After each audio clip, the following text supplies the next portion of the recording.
নমস্কাৰ সকলোকে পুনৰবাৰ মোৰ চেনেললৈ স্বাগতম জনাই লৈ আহিছোঁ আজি দিনটো ৰাশিফল। আজি হৈছে 9 ডিচেম্বৰ 2025 অসমীয়া 23 আঘোণ মঙলবাৰ। আজি সূৰ্যোদয় সময় পুৱা 5:49 আৰু সূৰ্যাস্ত সময় 4:16।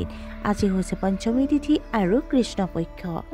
আজি দিনটো প্ৰথম ৰাশি হ'ল মেঘ ৰাশি। আপোনাৰ বৈবাহিক সম্পৰ্ক গভীৰ হ'ব আৰু প্ৰেমৰ অনুভূতি বাঢ়িব। আপুনি আপোনাৰ জীৱনশৈলীৰ উন্নতি সাধন কৰিব পাৰে। আপোনাৰ মাতৃৰ পৰামৰ্শই আপোনাৰ বাবে বহুত সহায়ক বুলি প্ৰমাণিত হ'ব। আদৰ্শগত চিন্তাধাৰাৰ পৰা আঁতৰি থকা উচিত। আপোনাৰ সুখৰ উৎস বাঢ়িব। আপোনাৰ সন্তানৰ সফলতাক লৈ আপুনি গৌৰৱ অনুভৱ কৰিব। বৃষ ৰাশি। আপোনাৰ সম্পূৰ্ণ মনোযোগ আপোনাৰ কেৰিয়াৰৰ ওপৰত থাকিব। আপোনাৰ কামৰ মানদণ্ড উন্নত হ'ব। কৰ্মক্ষেত্ৰত নতুন সহকৰ্মীয়ে আপোনাৰ লগত যোগদান কৰাৰ ইংগিত পোৱা গৈছে। আপোনাৰ বছে আপোনাক উপহাৰ দিব পাৰে।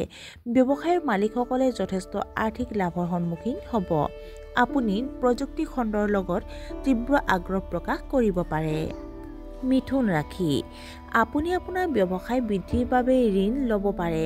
ইয়াত আপুনি সফলতা লাভ কৰিব। আপোনাৰ আনন্দময় আচৰণ হ'ব। ঊৰ্ধ্বতম বিষয়াৰ সৈতে আপোনাৰ সম্পৰ্ক আন্তৰিক হ'ব। মানসিক চাপমুক্ত হৈ থাকিবলৈ যোগাসন আৰু ধ্যান অভ্যাস কৰিব লাগে। বিদেশ ভ্ৰমণৰ লগত জড়িত কিছু অসুবিধাৰ সন্মুখীন হ'ব পাৰে। কৰ্কট ৰাশি। আপোনাৰ জীৱনসংগীৰ প্ৰতি আনুগত্য আৰু মৰম বাঢ়িব। আপোনাৰ ব্যৱসায়িক ভ্ৰমণ সফল হ'ব। গুপ্ত জ্ঞানৰ প্ৰতি আপোনাৰ আগ্ৰহ বাঢ়িব। মানুহবোৰ আপোনাৰ পৰা অনুপ্ৰাণিত হ'ব। মিছা উৰাবাতৰিৰ প্ৰচাৰৰ পৰা বিৰত থাকিব লাগে। আপোনাৰ পৰিয়ালত শান্তি আৰু সম্প্ৰীতি থাকিব। সিংহ ৰাশি। আপোনাৰ বৈবাহিক সুখ কমি যাব পাৰে। নতুন উদ্যোগ আৰম্ভ কৰাৰ বাবে দিনটো শুভ নহয়। আপোনাৰ আচৰণৰ ভদ্ৰতা বজাই ৰাখিব লাগে। আৰ্থিক চিন্তাই আপোনাক অসুবিধা দিব পাৰে। ব্যৱসায়ত কিছু লোকচানৰ সন্মুখীন হ'ব পাৰে। পুৰণি অপ্ৰীতিকৰ স্মৃতিয়ে আপোনাক বিচলিত কৰিব পাৰে। কন্যা ৰাশি। কৰ্মক্ষেত্ৰত আপুনি এটা ডাঙৰ প্ৰজেক্ট লাভ কৰিব পাৰে। বন্ধু বান্ধৱীৰ পৰা আপুনি উল্লেখযোগ্য সহায় লাভ কৰিব। প্ৰতিযোগিতামূলক পৰীক্ষাত ছাত্ৰ-ছাত্ৰীয়ে যথেষ্ট সফলতা লাভ কৰাৰ সম্ভাৱনা আছে। পৰিয়ালৰ সদস্যৰ সৈতে আপোনাৰ সম্পৰ্ক আন্তৰিক হ'ব। আপোনাৰ অগ্ৰগতিৰ ওপৰত আপোনাৰ জীৱনসংগী অতিশয় সন্তুষ্ট হ'ব। তুলা ৰাশি। আপোনাৰ ঘৰত এক আনন্দৰ পৰিৱেশ সৃষ্টি হ'ব। কমিছন ভিত্তিক ব্যৱসায়ত উল্লেখযোগ্য আৰ্থিক লাভ সম্ভৱপৰ। পাৰিবাৰিক আৰু কৰ্মজীৱনত সফলতাৰে ভাৰসাম্য ৰক্ষা কৰিব। খৰচ নিয়ন্ত্ৰণত ৰাখিব লাগে। বিপণন সম্পৰ্কীয় কাম-কাজত আপুনি যথেষ্ট সফলতা লাভ কৰিব পাৰে। বৃশ্চিক ৰাশি। অতীতৰ বিনিয়োগৰ পৰা আপুনি আৰ্থিকভাৱে লাভৱান হ'ব। আপোনাৰ সম্পত্তিৰ বিবাদ সমাধান হ'ব।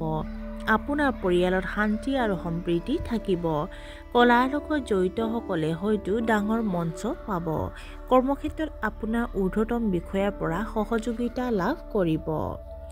ধনু ৰাশি। আপোনাৰ সম্পৰ্কবোৰ প্ৰভাৱ পৰিব পাৰে। আপোনাৰ শত্ৰুৱে আধিপত্য লাভ কৰিবলৈ চেষ্টা কৰিব। সম্পৰ্কক লৈ আপুনি অলপ আৱেগিক হ'ব।